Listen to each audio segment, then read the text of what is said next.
এই নাও 50 টাকা নাও। 50 টাকা কিসে? তুমি আমারে চুমু দিলা না, ওর জন্য খুশি হয়ে আমি 50 টাকা দিলাম। চুমু দিলে টাকা পাওয়া যায়? হ্যাঁ।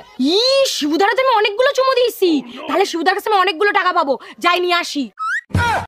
এই স্নেহাই দেখো শিবুদার বউ ফোন করছে। স্পিকারে দাও।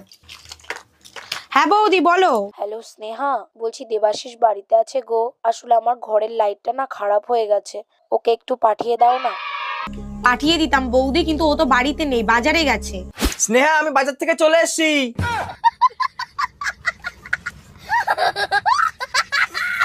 হ্যাঁ ম্যাডাম, এবার আপনি বলেন কত টাকা লোন নেবেন আপনি? স্যার বেশি টাকা লাগবে না, আপাতত 20 লাখ টাকা দিলেই হবে। লোন তো আমি দিয়ে দেবো, কিন্তু ব্যাংকের কাছে কিছু রাখতে হবে। কি রাখবেন আপনি? কিছু থাকলে কি আর লোন নিতে আসি? আপাতত বিশ্বাস জমা রাখেন। এই তুমি কার সাথে রাত কাটায় আসলা? কোথায় গেছিলা সত্যি করে বলো। তোর মার সাথে গেছিলাম, সারা রাত বসে রামায়ণ শুনছি। ও আচ্ছা, তার রামায়ণ শুনে তুমি কি শিক্ষা লাভ করলা? আরে রাখো তোমার শিক্ষা, আমি তো এখন পর্যন্ত বুঝতেই পারলাম না সীতা কার বাপ। हम इसका पति है, हमको सिर्फ फांसी का सजा चाहिए। আরে ছাড়ো তো ছাড়ো, আজকে আমি কেরো কথা শুনবো না। আজকে তো বললাম তুমি কারো কথা শুনবো না। এই ছাড়ো, কারেন্টের যা বিল অবস্থা দেখিছো, আমি আর ফ্যান কারেন্টে চালাবোই না। হ্যালো মা। কই রে তুই? আমি রান্না করে। রান্না করে যেহেতু আসছিস, তাহলে এক পাতি ভাত বসাই দে। মা আমি বাথরুমে হাঁকতাছি। তাহলে বাথরুমে এক বাতি কাপড় ভিজানো আছে, ওগুলো একটু ধুয়ে দিস। মা মিথ্যা কথা, আমি একটু দোকানে আইছি। তাহলে দোকান থেকে আসার সময় 2 প্যাকেট বিস্কিট নিয়ে আসিস।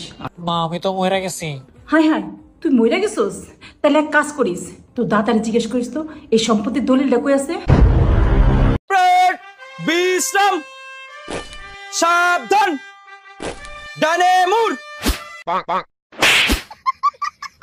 অরুণ ভাই, আপনার নামে কি শুনলাম? আপনি এতটা খারাপ আমি জীবনে ভাবতেও পারি নাই। ভাবি আপনি রুম্পা ভাবির কথায় কান দিয়েন না, সে যেটা দেখছে সেটা ভুল দেখছে। অরুণ ভাই, রুম্পা ভাবি ভিডিও দেখাইছে আপনি এক এক দিন এক এক মেয়ের সাথে ঘুরেন। প্লিজ ভাবি আপনি একটু রুম্পা ভাবিরে বুঝান, আমি অটো রিকশা চালাই, ওরা আমার প্যাসেঞ্জার।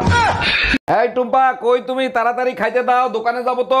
সারাদিন কাজ করতে করতে মুখ দিয়ে রক্ত বের হয়ে যায়, তবু আমার শয়তান বেটাটা আমার একটু হেল্প করে না। দেখো বাজে কথা বলবা না, তোমার কতবার বলছে একটা কাজের মহিলা রাখো, কোনো কথা শোনো তুমি? কেমনে কাজের মহিলা রাখবো? তোর চরিত্র তো ভালো, তুই তো কাজের মহিলাও ছাড়িস না। জানু একটা জলের বোতল কিনে দাও না, গলা শুকিয়ে গেছে। বিরিয়ানি খাবে? বিরিয়ানি? জিভে জল চলে এলো, চলো যাই। জল এসেছে, ওটা খেয়ে গলা ভিজিয়ে নে, ফালতু ফালতু পয়সা খরচা করে কোনো লাভ নেই। আচ্ছা বলো তো, একটা ছেলে আর একটা মেয়ের ভিতরে বড় ব্যবধান কোথায়? আরে বোকা, একটা মেয়ে 9 মাসে একবার মা হতে পারে। একদম ঠিক বলছো, এই কারণেই তোমাকে নিয়ে আমি গর্ববোধ করি। আর একটা ছেলে চাইলে 9 মাসে 270 বার বাপ হইতে পারে। আরে ঠাকুরপো, কি ব্যাপার গো? তোমার বউকে 10 বছর পর তুমি ডিভোর্স দিয়ে দিলে কেন?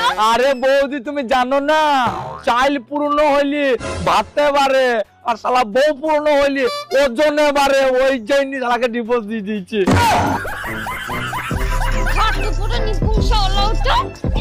আসসালামু আলাইকুম আম্মাজান, শ্বশুর আব্বা কি আছে? থাকলে তার কাছে একটু দেন তো। ওয়ালাইকুম আসসালাম জামাই, তোমার শ্বশুর তো বাজারে গেছে, জরুরি কিছু দরকার হলে আমাকে বলতে পারো। বিয়ের সময় 50 ইঞ্চি টিভি দেওয়ার কথা ছিল, আপনারা টিভি দেন নাই কেন? আরে জামাই, দুইটা টিভি দিয়ে কি করবা? আমার মেয়ের আল্ট্রাসাউন্ড করে দেখো, ওর ভিতর টিভি আছে।